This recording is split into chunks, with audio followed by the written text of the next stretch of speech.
actually Zach to come up because he's the moderator. This next panel is something that is so front and center, really, of everything that we're all experiencing, whether you're a filmmaker or not. It's all about disinformation, misinformation. AI is part of it, but not the only piece of it. As you're going to see, this is a long issue that crosses time, countries, parties, everything. So I'm going to let Zach kind of introduce the panelists themselves, but we'll ask the panelists to please come on up, take your seats, and we can get started.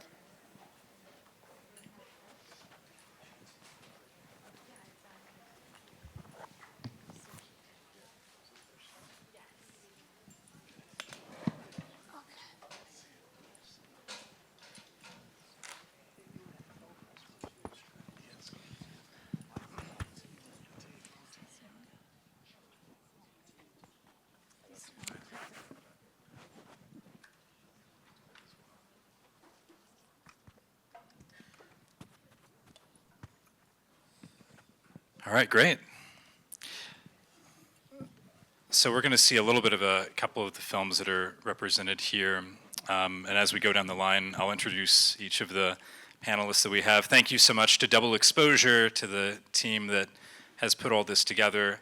Thank you to all of you for joining us here today, and thank you to this incredible panel of filmmakers that we have here with us. This is a discussion about disinformation, about propaganda, about artificial intelligence. And the projects that are represented by this panel really show us a timeline, a history of sorts, of the tools that distort reality. From war films and propaganda posters to AI creations, the tactics change, the times change, but governments and powerful corporations continue to bend the truth to meet their goals. And that mantra of media literacy is as relevant as ever. Consider the source. But where we used to ask, who is the source? Now we also often have to ask, is the source even human? This high-tech surge of disinformation that we see today, it can feel overwhelming. But one thing we can take solace in is that as the films that are represented in this panel show, as long as there's been propaganda, there have been journalists, filmmakers, people who have exposed the lies and revealed the truth. And so to start with some, giving us some of that perspective, we'll take a quick look at the story covered in the film by Ben and Gaia. That's Bombshell, and we have a clip that we'll pull up from that. The release of the information is not neutral.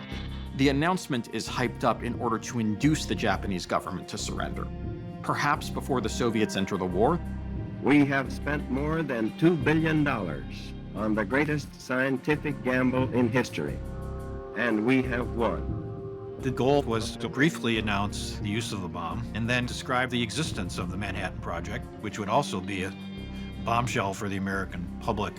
What has been done is the greatest achievement of organized science in history. It was really core that people suddenly know what had happened, because that was the sort of propaganda effect. That was going to be all the psychological effect. This was this moment in which they were going to go from total secrecy to partial openness. William Lawrence's months-long work suddenly hits front pages nationwide and would dominate the news for weeks to come. So Ben Loiterman is a documentary filmmaker whose work is aired on PBS, BBC, and the Sundance Channel. Thank you for being with us, Ben. And Gaia De Simone is a journalist and documentary co-producer of Bombshell, oversaw the research, content, and post-production. So, yeah, thank you for this. This film, Bombshell, I watched it. Thank you for the screener that you sent over. This is playing tomorrow night at 8:30, right? Yeah. Tomorrow night at 8:30. Never Heritage, yeah. So the film covers some seriously fascinating history, some things that I didn't know that probably a lot of folks don't know, some great archival work in here. We see this path of how the US government took this horrifying weapon of mass destruction and they turned it into a PR success that Americans experienced in their media, their music, their pop culture. And they did that, the government did that in many ways that you cover in the film. One of the ways was by co-opting journalists, including some very established journalists. So tell us about that, but also tell us about the work of the journalist who pushed back on the government narrative. Yeah, I'm gonna take the first part of your question. I don't want to spoil it. I want you guys to come tomorrow and watch it yourself. But yeah, to answer your question, at some point, General Groves, who was at the head of the Manhattan Project, was like, "How are we gonna tell the American people about this bomb? Okay, it's gonna happen. We're gonna use it. We need to build a PR campaign." And so they started brainstorming and tried to figure out who was the right person to do the job for them, to draft press releases and prepare the narrative of the bomb.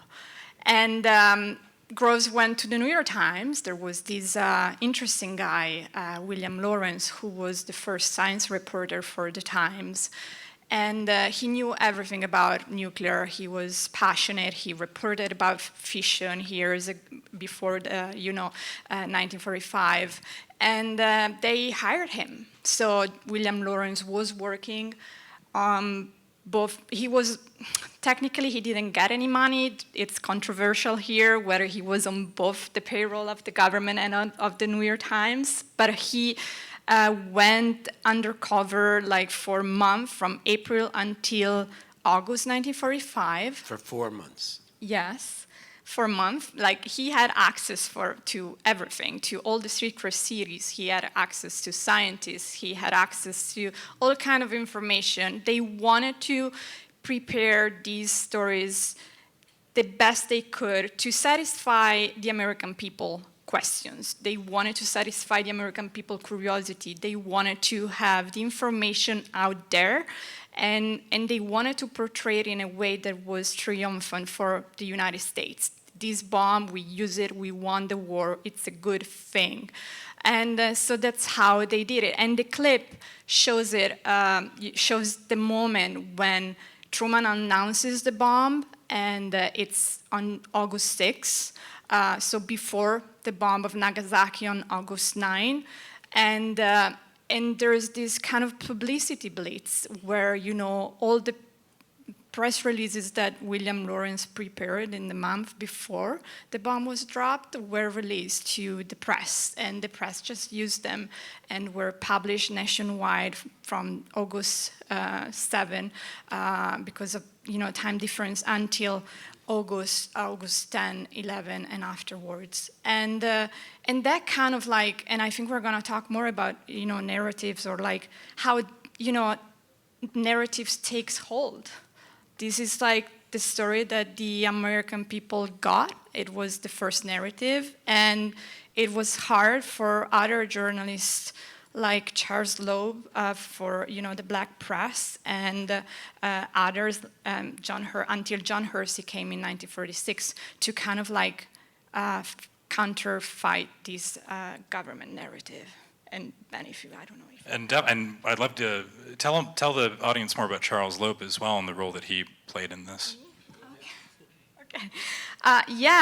So we, when we were working on the film, we were we want to tell the stories of these journalists who tried to uncover what was happening in Hiroshima and Nagasaki. And at the time, it was a different time. It was completely, difficult, and not a lot of reporters were allowed to go in Japan. If they were allowed, they were strictly controlled by the government. The censorship was in place until 1952, when the occupation ended. Charles Loeb was an interesting, character, because he went to Japan for the surrender in September 1945, and he reported about what was happening in Hiroshima from the scientist's perspective. So he was very smart in doing that, because other reporters like George Weller or Wilfred Bouchet, he reported about it, but he was only published in Europe. George Weller was censored. He sent his dispatches to MacArthur. MacArthur censored everything. But Loeb was smart, because he just did the reporter job. He reported from the scientist perspective, from the doctor perspective. He was like, this is what the scientists, the American scientists are saying and what they are seeing here. So it's not me talking, I'm just doing the reporter job. And his article came out in the Black Press, which is a different story because it was, at the time, the Black Press was published weekly. Only the Atlanta Daily News, I think, was daily, and other, few publications. And it wasn't on the radar of the government. It was very under the radar. It wasn't read by the white Americans. It wasn't even trusted like the white press. So it kind of like went under the radar, and that's how it was able to publish it. And it kind of was under the radar for us too. I mean, we came across Cheslow when we started production by, thanks to the New York Times, who published an article about him. So, yeah. It's wild to see that contrast between like the most well-known outlet and the sort of how that was co-opted versus somebody who was operating under the radar and what they were able to do, in exposing the government narrative. Yeah, absolutely. Anything to add, Ben? Just from a completely different standpoint. I mean, I think as a documentary filmmaker, we started out on a surfboard somewhere in the middle of the ocean, and we were just bobbing around. And of course, when you're out there, you have time to think. So you say, gee, wouldn't it be great if we just caught that wave right at the right moment? And we did, and we kind of knew there was a wave breaking on August 6th. It would be the 80th anniversary of the Hiroshima bombings, that it would be in the press and the zeitgeist, and we made the film for that. And August 6th came and went, and you didn't see our film on PBS, okay? I just had a most unpleasant conversation with somebody from PBS who promised me she will find out why, okay? But we didn't see it, and I wasn't happy, okay? But then, Bibi struck Iran, and then we struck Iran, and then you said, oh, well, maybe this is the wave. But it wasn't. And we're waiting patiently, and right now there is a kerfuffle, as we know, between the press and the Pentagon about who reports history, who tells the narrative, and how does it get told. So we're very confident that we will hit a wave one of these days. January 6th on PBS, and tomorrow night here. House of Dynamite just came out. People are thinking about this stuff. She's always looking at my stuff and saying... Well, great. And so tomorrow night at 8:30, is that right? Okay. Naval Heritage. So we hope to see you there. And I hope I didn't spoil too much of the film. No, it's just, you set it up. All right, so over to Eugene. We're moving forward in time a few decades here, jumping to Eugene's project. Eugene Jarecki is an Emmy and Peabody winning director. Films include Reagan, Freakonomics, and our opening night film tonight, The $6 Billion Man. This film is a deep dive into WikiLeaks founder Julian Assange.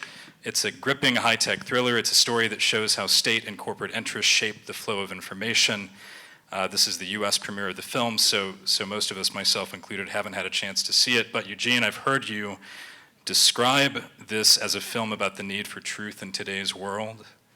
And I've seen this quote, which appears in the film, delivered by a WikiLeaks advisor. Donald Trump, this is talking about the first term, Donald Trump wanted to prosecute the press and discussed putting a head on a pike, and that head was to be Assange. So here's the question: what are the things that you're seeing now in today's government crackdown on journalists and on speech that you would trace back to the first Trump administration's going after Julian Assange? And I know we can't put it all on Trump, so maybe even tracing back further than that. What through lines do you see? Thank you. Well, it is important to keep Trump in perspective. The experience that Julian Assange had with Donald Trump was an extension of the experience that WikiLeaks had had since 2006, really, when it was founded during the Bush years.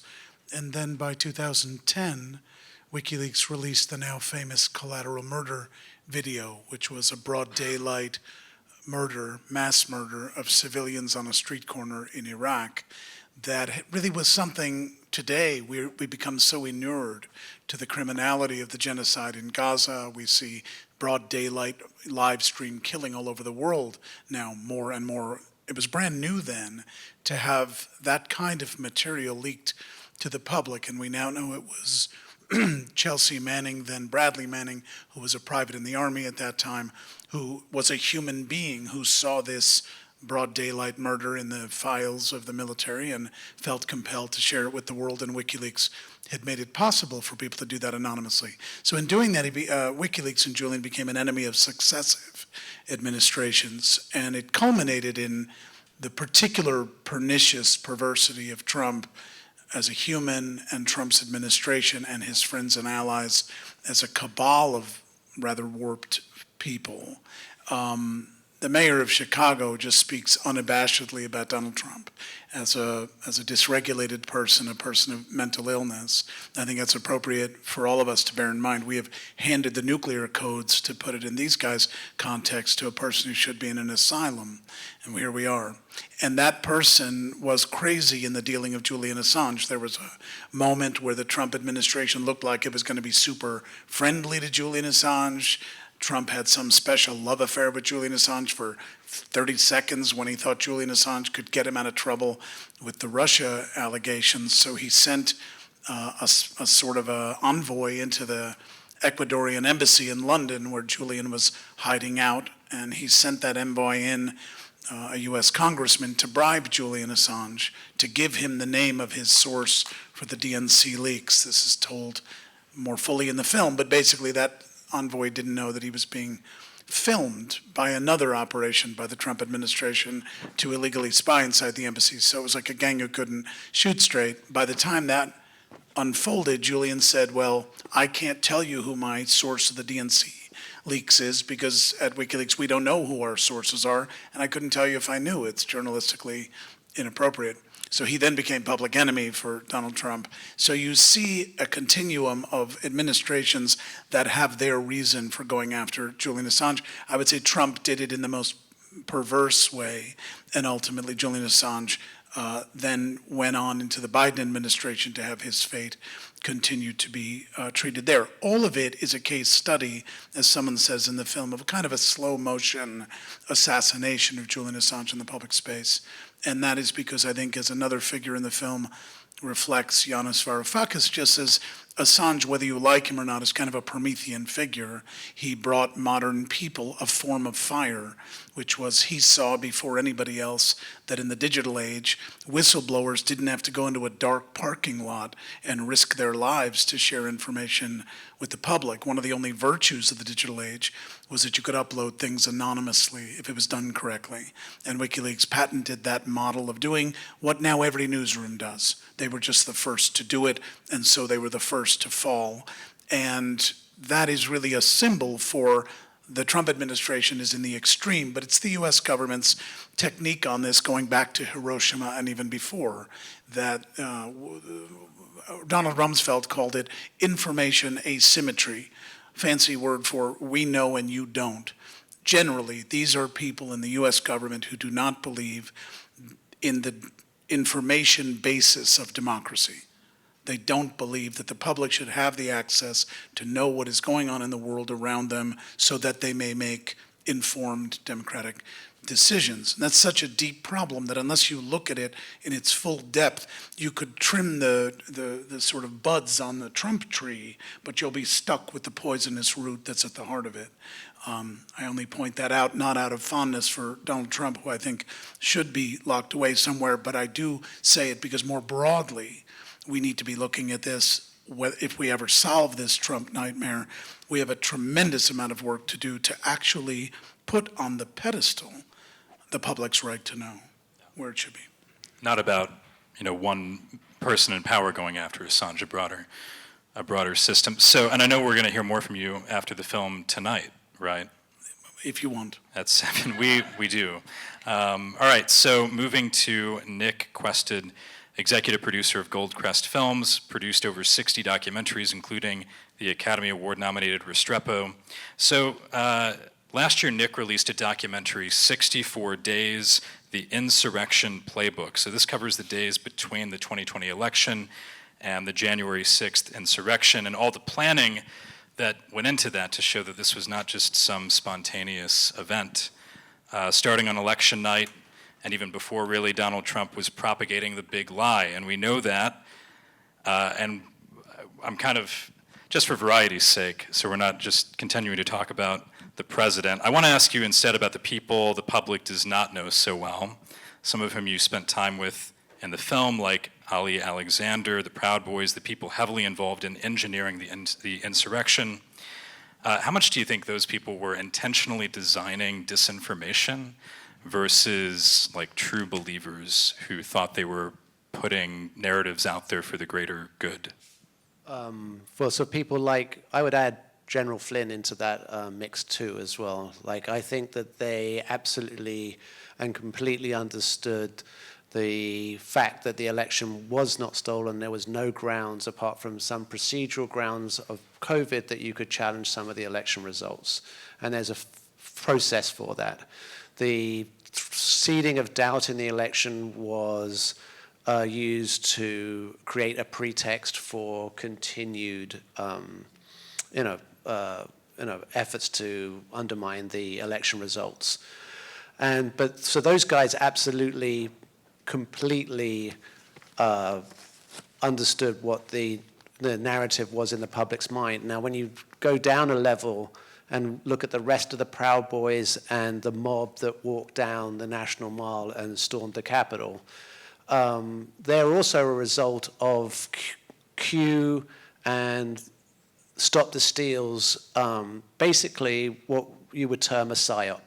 So they deliberately created this fervor, like particularly with Q. It felt when you were on the steps of the Capitol that these people were having an epiphany. They were in rapture.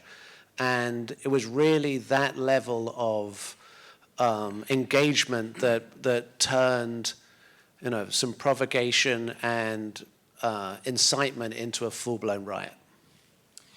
Your time spent with the people who were sort of rank and file in the insurrection, the people who made up that mob, did the time you spend with them change how you viewed disinformation and how that seeps into people's lives? I mean, I've always been skeptical of, media narratives, but today, in this media landscape, I think it's more severe than it's ever been. I think that you really have to look at everything that you see, even in the papers of record, as with a very healthy dose of skepticism, because social media has changed the media landscape, and it's changed basically. The battle for people's consciousness becomes an information war, and it's about reach, repetition, and provocation, and trigger moments. Like, we never respond to a positive story with action. You only respond to negative stories. It's a genetic anger trait. And fear, yeah, right? Anger and fear provokes response, whereas contentment doesn't. So, I'm very, you keep seeing these little things pop up, and sometimes they become viral, like the George Soros financing the sign making for the No Kings rally. I mean, that's just the most egregious bit of nonsense I've ever heard. Because the signs were printed. That was their evidence. There's Kinkos everywhere. Everyone's got a printer at home now. All right, and I want to talk more about, we're going to talk about social media algorithms and big tech. We'll take that to the whole panel, but first, let's get to Kate Stonehill, an award-winning director and cinematographer whose films explore power, identity, and digital citizenship. So thank you for allowing me to speak with you today, is the short documentary that Kate has at DX here, and it plays tomorrow at 11 at the MLK Library. I think the clip you chose really gives all the context people need, so let's just go to the clip from Kate.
Thank you for allowing me to speak with you today.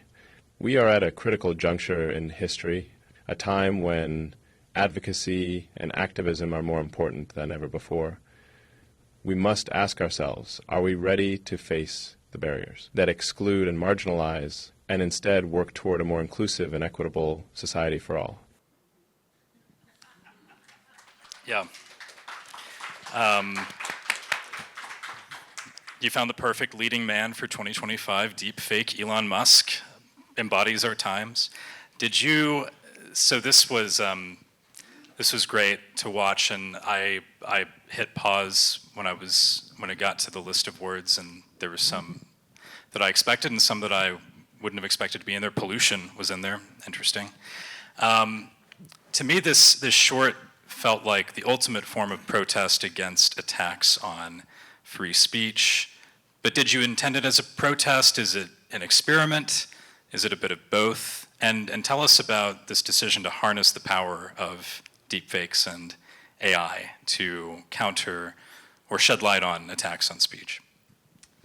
Yeah, I mean, I think for me it is a protest and an experiment. The way that I'm thinking a lot about it now is that it's a film that is about language on multiple levels. So my sort of journey with originating the concept was coming across this list of words and then trying to sort of think through what does it mean for these words to be eroded from our discourse, because as we know, words are not just words, they're about ideas and ways, in this case, that we acknowledge and validate and connect with each other. So if we are to be losing these words, what will that mean for our discourse? What kind of discourse are we losing? So I kind of had that question, and I came to ChatGPT as a technology because fundamentally it is a derivative technology. That's the way that LLMs work, is predicting the next sort of word that's associated. So it's based on how these words have come into our discourse in the past. And the speech that came out of it was a speech that describes a world that I would quite like to live in. It's, about the power of diversity and advocacy and allyship, and he kind of sets out this vision for this alternative universe that we could be living in. But of course, we're not living in that world right now. So the film is just sort of a kind of mirror in that way, and it has something I'm thinking more about now is the context in which we are releasing the film is a context in which there is this proliferation of AI-generated imagery that is coming into our discourse, used by political actors. We were talking about this great New York Times article recently, which showed just how much Donald Trump is sharing or has shared AI-generated content, and I guess it's just worth saying, unless you're on Truth Social, you may not actually be aware of how much of this stuff there is. that's out there. And so now something I'm thinking a lot about is, could this film be in conversation with that sort of way of communicating in this slightly absurdist, irreverent, meme-like tradition? Had you been spending some time with generative AI before diving into this, or was this your first sort of foray into using these tools? I mean, broadly speaking, I'm working on a few ideas around AI, and so it was very much on my kind of wavelength. But one of the reasons I made the film was also because I wanted to experiment with using the tools. And I do think that that's a useful way of learning kind of what they do, what they don't do. Even the speech, it's quite repetitive, and at times it says something and nothing. And I feel like that's very characteristic of the way that ChatGPT writes. And the film isn't trying to kind of mask any of that. It's embracing this sort of strangeness of when we use these tools to put them in a human context. You're making it really clear, as you get into the content of the speech that deepfake Elon Musk is saying, that it's all kind of like this very elaborate facade that the ChatGPT speech has created, and yeah, it just feels like empty at the same time. It's interesting. So you mentioned that we have a president in this country who creates these like AI fever dream videos. I don't know how else to describe them. And that's, concerning in its own way. But I think maybe, for me at least, the more concerning AI generated material is the stuff out there that's meant to look real and that's meant to deceive. And so I just, all of you, everyone on this panel, and this is a question for the entire panel, all of you have become experts in telling stories about distorted reality and propaganda. As you're looking at the increasing trust that people and companies and governments are putting in AI, how are you dealing with this? Are you shielding yourself from generative AI and trying to keep it completely out of your work? Are you embracing it and trying to learn this as a tool? And how do you think journalists and filmmakers broadly should be approaching this? This is a really tough question, so good luck. Oh, come on. Who wants to take it? We can start. Go ahead. I think that one of the discomforts I've had in recent years has been, I own a movie theater in my hometown in Vermont, and watching 20 years of moviegoers come to my theater has been a real window into the role that the moviegoing experience, for example, played in American life after the church and with the eradication of so much of the town center that used to be the heart, the sort of the lifeblood of the American experience. You had the town hall, you had the library, you had the general store, you had these brick and mortar institutions that gave people grounding, that gave people a sense of place, something to care about, and therefore something to fight for. And the movie house, which was, in Germany they call them a Lichtspiele, and that was when light was added to the playhouse, because there had been where you put on little folk theater before, and now all of a sudden you had a projector and you could play light plays. So these light plays that we used to put on for people, the idea was that they organized people, and we would sit sort of cheek by jowl watching stories that moved us, and among other things moved us in our collectivity. And we've watched decade after decade fracture that collectivity until now. When I make a movie, I'm aware I'm going to end up giving someone a URL, if I'm lucky, for them to watch my movie, and if I'm lucky, they don't watch it on their phone. But it's far less likely that they're going to watch it in any kind of collective. They're barely going to watch it with a loved one. If I'm lucky, I'll get that.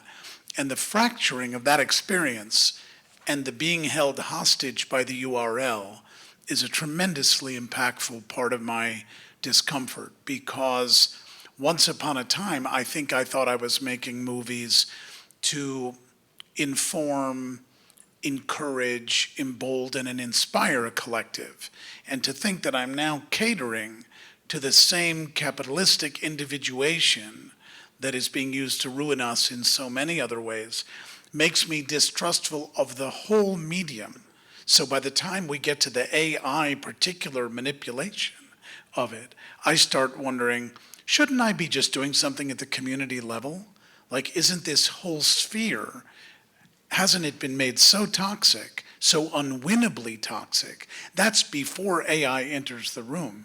I'm already having a problem with how do you motivate and inspire collective action, which is all we can count on. Thanks to Margaret Mead, we know that only a small group of people properly organized can change the world. It's the only thing that ever has. So if that's the only thing that ever has, you can't count on individuals to look at something on their phone, then get distracted by doom scrolling, then get distracted by a product being sold to them or algorithms that are manipulating them, and then hope that they're going to mount a collective revolution. So I just say that, yes, we can worry tremendously about the completely mind-bending interference and distortions that AI will bring with it, and other forms of hijacking, but they're just hijacking this same handheld experience, which at some point, it's probably got to be something that you put down. And we're increasingly seeing Americans do that. The people who are coming out of their houses to protect their neighbors from the president's brown shirts, those people are trying to stop their neighbors from being brought to concentration camps in foreign countries. And those people could not do that just with their phone. So the problem is the whole conversation makes me skeptical of what I do and how I do what I do, which I think, unless you're willing to take that under examination, you're just going to trim these edges, and AI is the new absurd edge. I think because it is so absurd, I do think a lot of people are having that reaction that you describe of wanting to like touch grass, as the kids would say, like unplug and be part of, your community. I think that is maybe like the most optimistic way to look at what's happening, is that's the reaction that some people will have. I run a nonprofit news organization, and we just talking about how we use or don't use AI tools, we draw the line at generative AI. I mean, it's tough to avoid AI. Like, it's everywhere now. I open an email and Gmail is like, you want AI to write that for you? I definitely don't. Please stop offering. And it's baked into a lot of systems. It's good for interview transcription and things like that. And so for those sorts of tools, it's helpful. But yeah, we've drawn the line at not using generative AI for text, for video, for images, because ultimately we feel that people come to documentary journalism and video journalism to see something real, And so we want people to know that when they see work from us, it's real. It's not generated by AI. I think we want that, but we can't count on that. Right. I mean, the last question my broadcaster asked me is, and you saw a clip that was representative of the fabric of our work, which is simply interviews and archive. And the last question our broadcaster asked us was, we need to know, did you use AI in making this film? But it makes one wonder whether anybody watching the film is going to think, why should I believe this? They're probably using AI. I think that's why standards are important, but it is, it's ultimately a challenge of communicating these things to the viewer. So let's talk about, maybe not AI specifically, but big tech and social media. And Nick, this is, kind of a question for you. I think you'll have some things to say about this, but this is open to the entire panel. We've talked about government propaganda. We've talked about the president. Let's talk about big tech. There are competing schools of thought around content moderation, because on one hand, when you don't have content moderation, you see the flourishing of conspiracies and counter narratives and these things. When you, at the same time, do we want more content moderation from companies that are seeking to align themselves with the administration that so clearly want to be in their favor? I'd love to hear the panel's thoughts on this question within this context of the conversation on propaganda and disinformation. You said in the panel and the Zoom call we had last week that you thought there might be an opening for a social media company that has a strict ban on AI content. I mean, beyond just AI content, any type of sort of synthetic media. Yeah, I think there's an opportunity for there to be a different social network where people, I mean, I don't want to be fed an algorithm, you know, by Instagram. I'd rather create my own experience, you know. But it is very addictive, and I think that, you know, if you go back to, you know, George Orwell had it half right, and social media is the opium of the people, not just television. And now it's super addictive, and it's very hard to overcome. So, you know, they create these narratives and they're going to propagate them. So, you know, you can see this, the difference in the election of 2024 to 2020, I could say firmly rests in the fact that ideas were disseminated through Twitter, and before they had to be disseminated through Rumble and some, you know, other cesspools of thought like Telegram. I mean, if you've ever spent some time on Telegram, it's a horrible place. And Twitter's not a great place for me anyway, so. But yeah, I mean, there's an opportunity for someone to do something, but then you're going to be rolled up in another algorithm because, you know, this is, you know, social media capitalism. I think just on the point about content moderation, something I would jump in with and that I've been thinking about in relation to making this film that you saw a clip of, is the fact that I think progressives have failed to tell the story that of also being deeply invested in freedom of speech, and somehow that has become something that has been co-opted by the political right as being the party of free speech in many cases, and it's become weaponized in a sort of culture war sense, and it's so hypocritical. And one of the things that we do know that gets people amped up is hypocrisy. And so I look at things like that when we're thinking about narratives and say, well, is there an opening here for us to sort of engage people around that? I don't think that's happened as effectively as it could have. Any other thoughts? Yep. I mean, freedom of speech is pretty much an illusion in America, as you said. Like, it's you can see that there was a battle for, you know, First Amendment rights, but that's changed. But in the rest of the world, there's no free speech in the UK. There's no free speech in France. There's no free speech in Germany. Like, you know, as a British resident, you exist to the, you know, the behest of the king. You're a serf. There's no constitution. The constitution is an agreement between some rich aristocrats and the king, like, so that he would not overtax them. There's no we the people. There being these limits being in place isn't a reason for people not to push for the ability to speak their mind, though, of course. Go ahead. Well, I mean, it's hard to keep a straight face. I mean, we're living in the clearest version of a dystopia most of us could have dreamt of 20 years ago, right? Most of us work in this space. We care about the world. We spend a lot of our time expressing concerns about the world. There was a time where when you told people that things could get anything like what they now are, people thought, oh, party pooper, Debbie Downer. You know, I used to be the most depressing person in the room at most parties. I stopped going because people just say, oh, geez, don't go in the corner. He's over there. We'll go where the canapes are. And now I'm not the most depressing people in the world. Most people are extremely depressing to me because none of us know really how to get a foothold against this monster. And I would argue that, you know, the last time we saw a model like we're seeing right now is when my father fled Nazi Germany in 1939. And that government, I don't know if anybody read that remarkable Atlantic story about how quickly Hitler dismantled the democracy of Germany. It was written earlier this year, a beautiful story about how Hitler dismantled German democracy in 53 days. I would argue Trump probably beat him to it by a few days in terms of the real takeover of major institutions here. But the thing that we're facing now is so widespread. It includes so much wealth, so much corporate power, and such an alliance, as the word fascism implies, such an alliance in fascist terms between corporate power and political power, that the only thing we can be doing is talking about the world we'd like to see at some point in a civil war here. because there was no other way to stop Germany but to bomb it into the Stone Age. They were headed for the desire for a 1,000-year Reich. And they didn't have a tiny fraction of the power that this state has and the power of this state leadership. So the question I have, we have to have it within ourselves to kind of imagine the world, to make the road by walking in a way where we've rehearsed what a world would look like.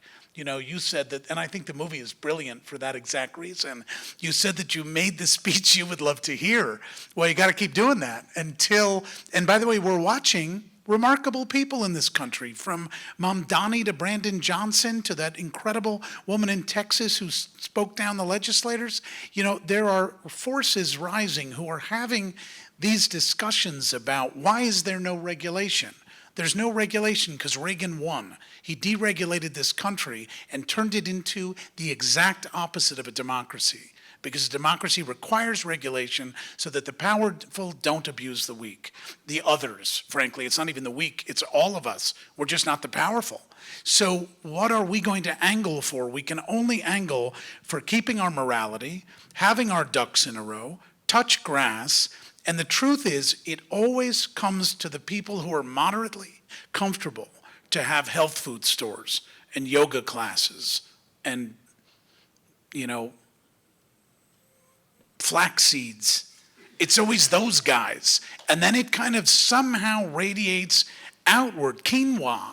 All of a sudden you're in Wichita and there's like quinoa in the supermarket. But of course no poor people can go to that part of the supermarket. They're only going to the fast food part of the supermarket. But soon enough, time and time and time, it has to start somewhere. And I do believe these ideas about what would a regulated society look like, what would the opposite of this kind of turbo-fascism look like, that was in the hearts certainly of certain German people. And when the rubble was there, they were ready to make a new society. I live in Germany, and it is entirely true that they don't have free speech. I was prohibited legally from speaking for Palestine as a Jew in Germany. Watching the cops manhandle me was beyond surreal. You didn't even know what to say to them. And so it's true that they have that problem, but they also had 80 years of relatively robust democracy that came from this. So I only say, I don't know what I'm supposed to do. Put down the phone, touch the grass, join them, don't do generative content. I understand that, and it's a cool line. That's a cool line, but it's a little bit seductive. You use it for one thing, and all of a sudden it's up your ass with everything else, you know? And that's not a line I found it very easy to manage, you know? Because that's when the evil guy says to you, we're not so different, you and I. You use it too. You know? And then I got no morals. So I don't know where the line is, but we got to find that line, and then we have to know that line for the rubble. That's my... The quinoa revolution. Quinoa. Quinoa. I'm coming over to your corner of the party. Okay. It sounds like you're the best guy in the room. We'll get there. Yeah, and by the way, I mean, we talk about the use of generative AI. There are uses where you're sort of passing it off as like, this is a substitute for something real. You know, your film, Kate, you're clearly labeling it. It's like the whole point is that it's generative AI. So these are ways that journalists and filmmakers are finding a way to harness this new technology for something great. Well, you wove in a little bit of optimism there in your response. I was worried for a moment that I would have to find some way to like put a thin paint Can I of give you hope a tiny over- coda on it? Absolutely. I had a fight with my son a couple of years ago when the election, whenever it was, and the lead up to the election was happening. I got a pretty mischievous idea for a video. And we've done some videos that have had impact on US elections. We've done a couple of things over the years that have been very pointed to try to impact results and promote democracy and promote understanding. And I got an idea that was dark. And I told it to my son. And my son said, if you pursue that, I'll disown you. It was really dark. But I thought it'd be impactful. And I did think we were headed for world-shaking, mass murderous fascism. And I said to my son, well, you and I have heroes who really stood in front of the tanks of history, and you have to ask yourself, would you have killed Hitler? As Dietrich Bonhoeffer asked himself one morning in Germany, and he elected as a priest to build a bomb to kill Hitler. I said, you and I both think Bonhoeffer's kind of amazing. Well, what if I'm just doing what's necessary to stop mass murder? if I don't do it and I could do it, is that mass? We had that whole philosophical conversation. And in the end, I didn't do it. And I didn't do it because I love him, and keeping him on my team for a long haul was more important than maybe the ego-driven hit I could score in the short term. But I also understood some weird little fabric that, are we supposed to do it nobly, or are we just supposed to stop the killing? Because if you stop the killing ignobly, haven't you joined the modus operandi of the killing? And I don't know the answer to that, but it will play into, do you use AI or not? Do you use whatever new technologies are going to come? And you say, no, I'm too noble. They can run the tanks over our whole life, but I'll get mine in heaven. I'll be able to say I did it right. As that was the whole discussion with him. And I don't know the answer to it, but I think if you're not facing that, you're not kind of asking yourself the fundamental ethics that are at the core of rebellion. One thing that, and we're going to turn it over to questions. I don't know how much time we have left, but one thing that we can all do as journalists and filmmakers and folks who are at this festival and symposium, I encourage you to watch these films because they tell stories about how people navigated and pushed back on disinformation and the distortion of reality, and at times it's depressing and at times it's hopeful. So thank you so much, and let's open it up to questions. Who has questions for the panel here? We have microphones. This happened in the last panel too, surely. Oh yeah, there we go. Yeah. So we had, yeah.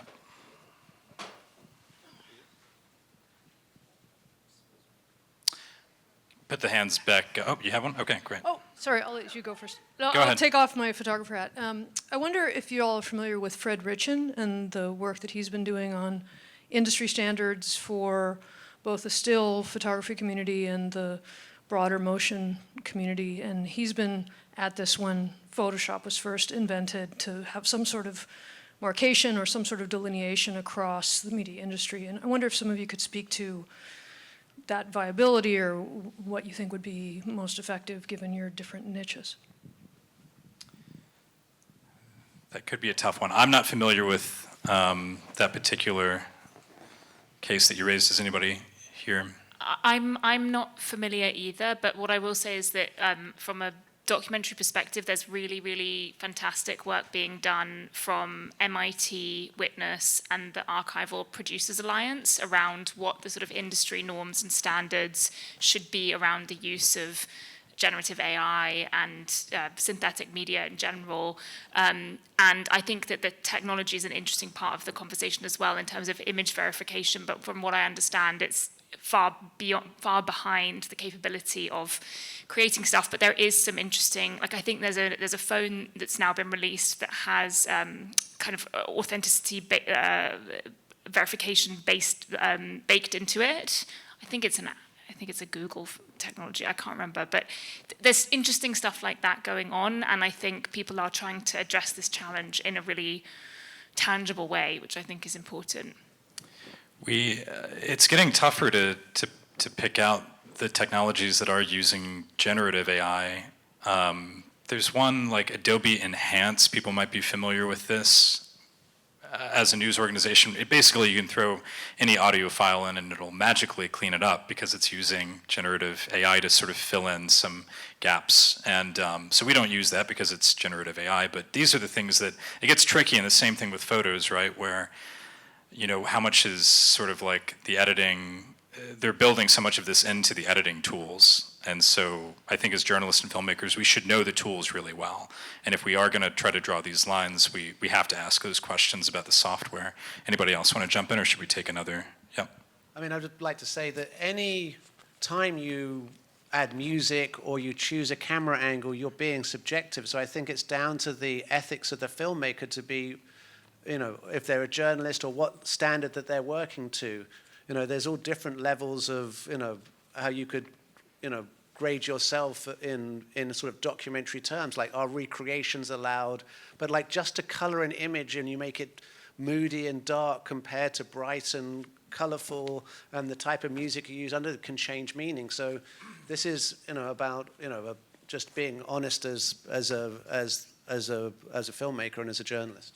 Yeah, if I can add, I think we came across this when we were doing the film. Having a lot of archival material, we had a lot of press releases that were now in the public domain. So they had the stamps, top secret, strike through, and we were discussing whether to clean the press releases to make them look like it was in 1945, but then our editors were like, no, let's keep it real. Let's keep it how they are so that the audience can see that they're actually real. They're actually archival materials. So it's not AI, it's not fake. So that's how, you kind of cross a line with graphic people, and, you come down to fights in the edit rooms, but you're you care more for keep it real. Okay, let's take another question. We had a couple other hands up. Yes. I think you kind of answered my question. But I was thinking about, in terms of, are any of you working with younger makers, the next generation, or in the universities, and because our young people, they know how to use this stuff. I know my kids do a lot easier than I do, and they're not thinking about the ethical aspects of it. They're just like, we're going to put this out there. But what is happening in our institutions of higher learning around the use of AI, especially as it pertains to documentary and journalism and authenticity? Does anyone can take that? Thank you. I can make one comment on that, which is my team is decidedly all about it from about 21 to 30. Most of them are in that generation. They're not kids, but they're definitely in their 20s. And it is a pattern of our conversations in the office that it would appear if you walked in off the street, like I'm way less ethical than they are. It appears that I am stop at nothing to, I'm micro mischievous and I'm macro rigidly moral. To get to a moral outcome in movie-making terms, when my son was on me about that dark arts thing I wanted to do, I said to him at one point, my dear boy, do you think that my other films are so squeaky clean?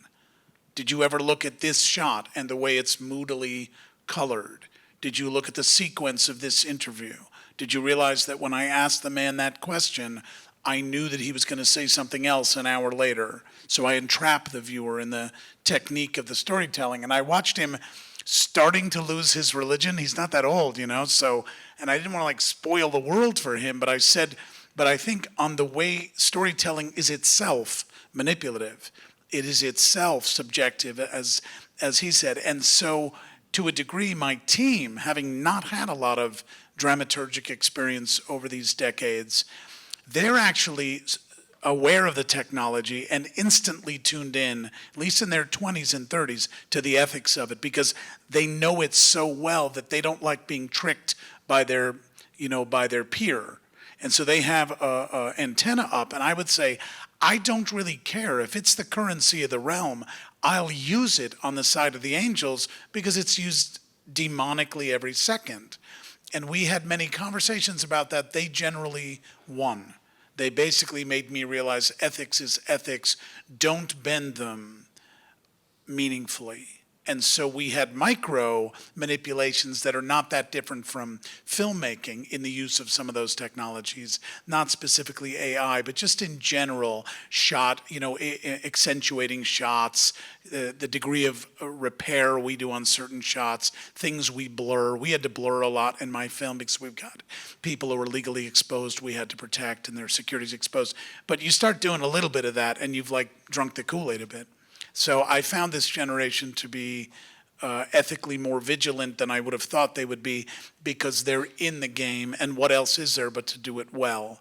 We have ethical people on their team anyway, so it's encouraging. I'm on the board of the Bronx Documentary Center, and we had a long discussion about what is actually journalism. So I was Sebastian and I have often discussed, a good journalist is often disappointed by their preconceptions and will change their opinion based on their research and their work.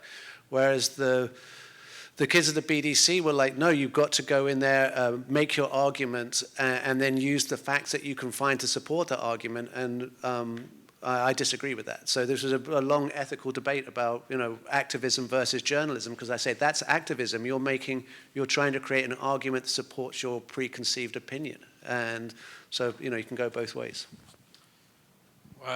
My organization, Evident, has partnerships with universities like University of Maryland. They have a documentary program there. They seem to view AI as a tool, and I think their policy is similar to a lot of news organizations. We were talking about, Kate mentioned the New York Times article, which it would be a great companion piece, by the way, if folks want to read more about AI propaganda. It starts with the line, "The era of AI propaganda is here," or is upon us. And in that article, every image that has AI in it is clearly labeled as such. And I think that's the policy of most of the universities that we've worked with. It's not that they won't use it at all, but they're very clear in how they communicate, how they're using it. I think we have time for one more question, and you had your hand up from the start, I think. I have a question for Nick. What do you think of Ford Fisher's business model? You might have licensed some of his footage news to share. Some people said don't platform these people, but he's really good at live streaming protests, and even Spike Lee licensed some footage from him. He graduated from I've spent a lot of time at protests with Ford and a variety of the other, stringers like John Farina at Status Quo or Scooter or News Now. So there's an important function for people to radically expose everything that's going on. But when you don't contextualize what you're showing, you are potentially platforming people with radically distasteful ideas. So when Ford covers protests, and he covers all sorts of protests, from far right protests to far left protests, but he tends towards the right because, historically in the last administration and before, the right were protesting far more than the left because they felt disenfranchised. I think there's a real function for it, but you have to be careful because you are platforming people whose ideas are not just distasteful but patently wrong, and some people use these as their primary information source. Okay, we're going to wrap it up there, and let's do, just quickly, we'll go through, we got to get the plugs in, make sure folks know where to see these films this weekend. Well, your film, 64daysfilm.com, is that right? And then Bombshell, 8:30 tomorrow, and the venue? Right. And 11... Naval Heritage Center. Naval Heritage Center. And our opening film, The $6 Billion Man, tonight at 7 at the Avalon, right? And Kate's film, 11 a.m. tomorrow at MLK Library. Thanks so much to all of you. Before we wrap up, also a quick plug for Evident. We're a nonprofit news organization. If you're interested in these themes that we've covered around AI and disinformation, we do a lot of documentaries and investigation around that. And we did just start a membership program. We're on Substack, evidentmedia.substack.com. All right, thanks so much. Thanks to our panelists. Thank you.